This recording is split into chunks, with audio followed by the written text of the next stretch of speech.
Bonjour et bienvenue à notre condensé financier quotidien du jeudi. Je m'appelle Sophie et voici ce qu'il se passe sur les marchés aujourd'hui.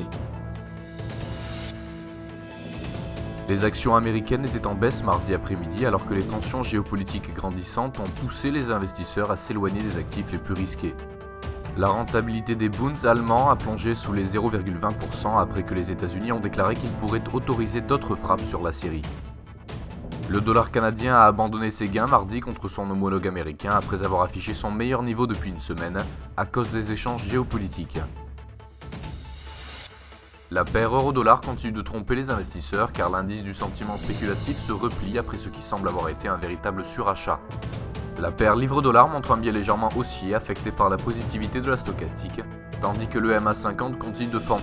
La paire dollar australien-dollar US fluctue au sein d'un range serré et latéral, gardant sa stabilité sous les 0,7519, tandis que la stochastique reste négative. La paire dollar-yen a rebondi clairement à la baisse après avoir retesté la barre des 111,65 et conservé l'effet négatif du motif à double sommet.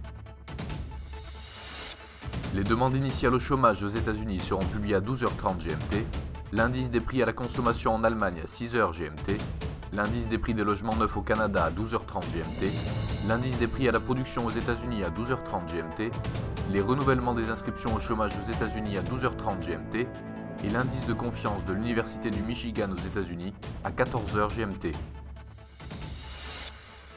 Nous espérons que vous avez apprécié nos perspectives marchés de ce jeudi. Nous vous souhaitons, de la part de toute l'équipe, une journée productive sur les marchés. N'oubliez pas de vous connecter demain matin pour les dernières nouvelles et événements des marchés financiers.